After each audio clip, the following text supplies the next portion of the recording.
ছেলেরাই সবসময় খারাপ, মেয়েরা চায় সংসার টিকিয়ে রাখতে।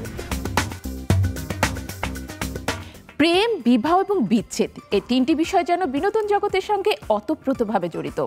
বিবাহ বিচ্ছেদের অনেক কারণের মধ্যে বেশিরভাগ ক্ষেত্রে দেখা যায় নতুন প্রেমের কারণে সংসার ভেঙেছে তারকাদের। প্রেমের গুঞ্জনে ভেঙে যাওয়া উপস্থাপক রাফসান শাবাবকে দেখা গেল ব্যাংককে। সঙ্গে কে ছিলেন চলুন জেনে আসি। ছেলেরাই সবসময় খারাপ, মেয়েরা চায় সংসার টিকিয়ে রাখতে। স্ট্যান্ড আপ কমেডিয়ান থেকে উপস্থাপক বনে যান রাফসান শাবাব। জনপ্রিয় এই উপস্থাপক ভালোবেসে 3 বছর আগে বিয়ে করেন ডাক্তার সানিয়া এশাকে, কিন্তু প্রেমের এই বিয়ে খুব বেশি দিন স্থায়ী হয়নি। গত বছর রাফসান ফেসবুকে ভিডিও বার্তার মাধ্যমে বিবাহ বিচ্ছেদের তথ্য জানান। ভেঙে যায় 3 বছরের সংসার।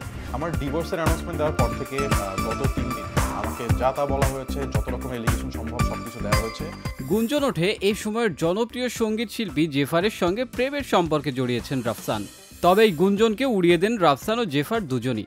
অনেকের ধারণা 3 বছর আগেই গোপনে বিয়ে করেছেন রাফসান ও জেফার। তবে তাদের এই সম্পর্কের গুঞ্জন দীর্ঘদিন ধরেই আড়ালে চলে যায়। আপনি আমাকে চিটার ডাকতে চান, ডাকতে পারেন। তবে আড়ালে থাকা এই প্রেমের গুঞ্জন নতুন করে মোড় নিয়েছে আবার। একটু রেস্টুরেন্টে পাশাপাশি বসে আছেন রাফসান ও জেফার। জেফার খাবারের মেনু কার্ড নিয়ে ব্যস্ত, অপরদিকে রাফসান ব্যস্ত তার মোবাইল ফোন নিয়ে। সম্প্রতি এমনই একটি ছবি সোশ্যাল মিডিয়ায় ব্যাপক আলোচনার জন্ম দিয়েছে। কেউ একজন আমাকে একজনের সাথে একটা পাবলিক প্লেসে দেখলেন এবং তার কারণেই আমার ডিভোর্স হয়েছে, নিউজ আপনি করে ফেলেন, সেটা রেসপন্সিবিলিটি আসলে পুরোপুরি আপনার। রাফসান এবং জেফারের ফেসবুক অ্যাক্টিভিটি থেকে জানা যায় তারা দুজনেই ব্যাংককে ঘুরতে গেছেন। তবে তারা ছবি আপলোড করার ক্ষেত্রে দেখিয়েছেন দারুণ নৈপুণ্য। আপলোড করা এই ছবি দেখে বোঝার উপায় থাকবে না যে তারা দুজনেই একসঙ্গে আছেন। এই গোপনীয়তাটা রক্ষা করতে তারা দুজনেই হয়েছেন ব্যর্থ। I was not happy.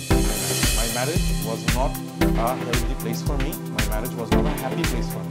প্রবাসী বাংলাদেশিদের তোলা একটি ছবি ভেস্তে দিয়েছে তাদের এই গোপনীয়তাকে।